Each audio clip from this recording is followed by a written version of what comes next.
নমস্কার, আমি জয় দাস। নিম্বার গীতা ইউটিউব চ্যানেলের পক্ষ থেকে আপনাদের সবাইকে জানাচ্ছি আন্তরিক শুভেচ্ছা। তো শিক্ষার্থীরা, আজকে আমরা শ্রীমদ্ ভগবদ গীতার প্রথম অধ্যায়ের 4 থেকে 6 নং শ্লোকের উচ্চারণ এবং তার অনুবাদটুকু দেখে নিব। তো আজকের ক্লাসে আমরা কিছু গুরুত্বপূর্ণ বিষয় নিয়ে আলোচনা করব। আমি আশা করছি শিক্ষার্থীরা আপনারা সবাই মনোযোগ সহকারে তা দেখে নেবেন। তো শিক্ষার্থীরা, আমরা প্রথমে উচ্চারণে চলে যাই। এখানে প্রথম শ্লোকে অর্থাৎ 4 নম্বর শ্লোকে লেখা আছে অত্র সুরা মহেশ ওয়াসা। শিক্ষার্থীরা, আমরা উচ্চারণটা লক্ষ্য করি। অত্র সুরা, এখানে তালেব্যস্য থাকার কারণে আমরা বলবো সুরা। এরপরে আছে মহেশ ওয়াসা, এখানে লক্ষ্য করি মূর্ধন্যস্য বফলা আছে। শিক্ষার্থীরা, উচ্চারণটা ওয়া অর্থাৎ ডাব্লিউ, ইংরেজি ডাব্লিউ অক্ষরের মতো যেমন আমরা উচ্চারণ করি ওয়ার্ক, ঠিক এরকমভাবে উচ্চারণ হবে ওয়া। আমরা উচ্চারণ করবো মহেশ ওয়া সা। এই দন্তের স এর উচ্চারণটা সারেগামার সা এর মতো, তাহলে আমরা বলবো সা। এরপর আছে ভীমার্জুনা সামা যুদি, এখানে যদি লেখা আমরা উচ্চারণ করবো ইউদি, ভীমার্জুনা সামা ইউদি, কারণ 29 জয়ের উচ্চারণ সংস্কৃত ভাষায় ইয়। এরপর আছে যুযুধানু, আমরা বলবো ইউ ধানম। বিরাটশ্চ দ্রুপদশ্চ মহারথঃ। শিক্ষার্থীরা, এখানে কিছু আলোচনা আমরা করে নেই। শিক্ষার্থীরা, সংস্কৃতের ক্ষেত্রে দুটি জিনিস খুব গুরুত্ব সহকারে দেখতে হবে। সেটা হলো, প্রথম হলো শব্দের উচ্চারণ এবং দ্বিতীয়ত সেই শব্দের অর্থ। শিক্ষার্থীরা, যেহেতু এখানে সংস্কৃতটা সম্পূর্ণই বাংলা ভাষায় লেখা, সেক্ষেত্রে বাংলা ব্যাকরণের দিকে একটু লক্ষ্য করতে হবে গুরুত্ব সহকারে। আমরা তা এখন দেখে নিব। শিক্ষার্থীরা, আগের ক্লাসে আমরা দেখেছিলাম যে এই 3 নং শ্লোকে আমরা উচ্চারণ করেছিলাম পাণ্ডু পুত্রানাম আচার্য। শিক্ষার্থীরা, সেখানে লক্ষ্য করতে পারবেন সেখানে আমরা মা, এখানে ম, এরপরে আকার, আমরা এখানে সন্ধির ব্যবহারটা করেছিলাম। তাহলে আমরা লক্ষ্য করতে পারি বেশিরভাগ ক্ষেত্রে কিন্তু সন্ধির ব্যবহারটা হয়। আমরা সন্ধির ব্যবহারটা কেন করে থাকি শিক্ষার্থীরা? আমরা জানি সন্ধির উদ্দেশ্যই হলো স্বাভাবিক উচ্চারণে সহজ প্রবণতা এবং ধ্বনিগত মাধুর্য সম্পাদন। অর্থাৎ স্বাভাবিক উচ্চারণে সহজ প্রবণতা এবং ধ্বনিগত মাধুর্য সম্পাদনের কারণে কিন্তু আমরা সন্ধির ব্যবহারটা করে থাকি। তো শিক্ষার্থীরা, যেমন আমি একটা উদাহরণ দিতে পারি, আমরা উচ্চারণ করি হিমালয়। শিক্ষার্থীরা, হিমালয় আমরা কিভাবে উচ্চারণ করি?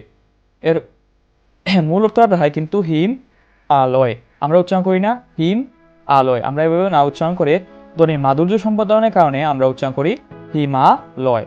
এরপরে আর উদাহরণ দিতে পারি আশাতীত, আমরা আশা অতীত, আমরা উচ্চারণ করি না আশা অতীত, উচ্চারণ করি না, আমরা করি ধ্বনির মাধুর্যের কারণে আমরা উচ্চারণ করি আশাতীত।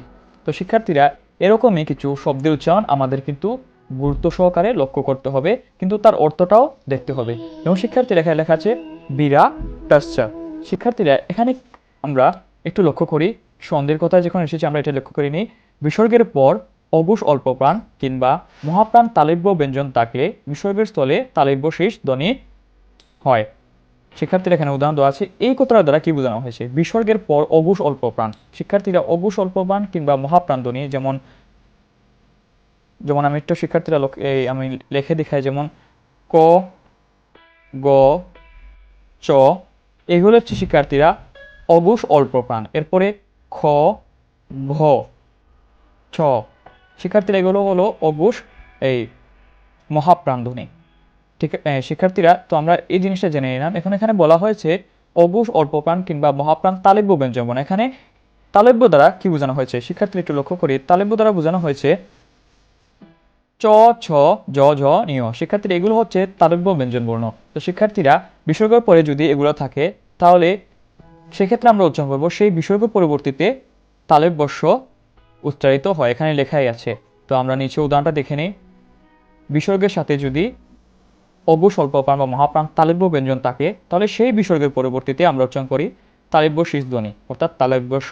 এবং শিক্ষার্থীরা, আমরা এখানে বাংলার ক্ষেত্রে আমরা একটু উদাহরণ দেখে নিই। এখানে লেখা আছে নি চয়। শিক্ষার্থীরা, এখানে কিন্তু মেন যে অর্থটা দ্বারা সেটা কিন্তু এখানে নি চয় লেখা আছে, বিসর্গের পরে কিন্তু অঘোষ অল্প প্রাণ তালব্য ব্যঞ্জন আছে। শিক্ষার্থীরা, এক্ষেত্রে আমরা জানি যদি থাকে সেক্ষেত্রে আমরা উচ্চারণ কী করবো? বিসর্গের পরবর্তীতে আমরা তালব্য শেষ উচ্চারণ করবো। সেক্ষেত্রে মেন যে শব্দটার দ্বারা উচ্চারণ ক্ষেত্রে সেটা হয় নিশ্চয়। এবং আরও উদাহরণ আছে শিরচ্ছেদ। পরবর্তীতে দেখি, যেমন এখানে বিরাটশ্চ দ্রুপদশ্চ, আমরা উচ্চারণ করব বিরাটশ্চ দ্রুপদশ্চ, কিন্তু তার অর্থটা ভিন্ন দাঁড়ায়। এবং শিক্ষার্থীরা, আমি এখানে দেখাই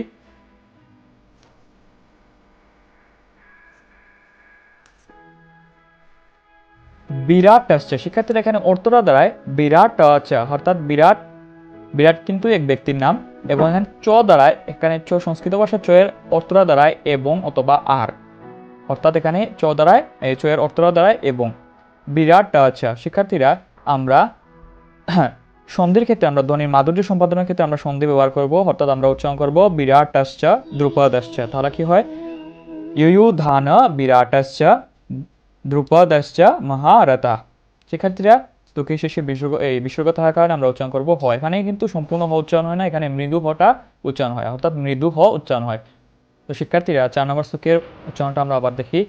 अत्र शूरा महेश्वासा भीमार्जुनसमायुधि युयुधान विराटश्च দ্রুপদশ্চ মহারথः। তো শিক্ষার্থীরা আমরা 5 নম্বর শ্লোকে চলে যাই।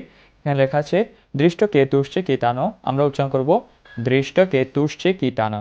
শিক্ষার্থীরা এখানে আমরা যখন প্রত্যেকটা শব্দের আলাদা আলাদা অনুবাদ দেখাবো, অর্থ দেখাবো, তখন থাকবে দৃষ্ট কেতু চে কীটানো। এখানে প্রশ্ন করতে পারো তোমরা কেন এখানে দৃষ্ট কেতু চে কীটানো হলো? এর কারণে আমরা আগে দেখিয়েছি, এর মেন অর্থটা দ্বারা এটা, কিন্তু শব্দের ধ্বনিগত মাধুর্য সম্পাদনের কারণে আমরা এখানে সন্ধি ব্যবহার করেছি, আমরা উচ্চারণ করবো সেক্ষেত্রে দৃষ্ট কেতুশ্চে কীটানো। এর কারণটা আমরা একটু আগে দেখিয়েছিলাম। তারপর আছে কাশী রাজস্ব, একই, এখানেও আমরা উচ্চারণ করবো কাশী রাজস্ব, এর কারণটা একই। এরপরে আছে বীর্যবান, এখানে আমরা বলবো বীর্যবান, 29 যে উচ্চারণ ইয়, তাহলে আমরা বলবো বীর্যবান। এরপরে আছে পুরোজিৎ কুন্তি বুজাশ্চা, আমরা উচ্চারণ করবো পুরোজিৎ কুন্তি বুজাশ্চা, এখানে কোনো পরিবর্তন নেই। এরপরে আছে শৈবাশ্চা, কি লেখা আছে এখানে? শৈবাশ্চা নরপুঙ্গবঃ, শৈবাশ্চা নরপুঙ্গবঃ। শিক্ষার্থী এখানে বীর্যবান, বীর্যবান, এখানে বইয়ের উচ্চারণটা লক্ষ্য করতে হবে ওয়া, আমরা উচ্চারণ করবো বীর্যবান। বিরাটশ্চ, এরপর এখানে আর পরবর্তীতে আমরা আরো পাবো বীর্যবান নরপুঙ্গবঃ। শিক্ষার্থীরা এখানেও শৈবাশ্চা, শৈবাশ্চা, এখানে ওয়া উচ্চারণ করতে হবে।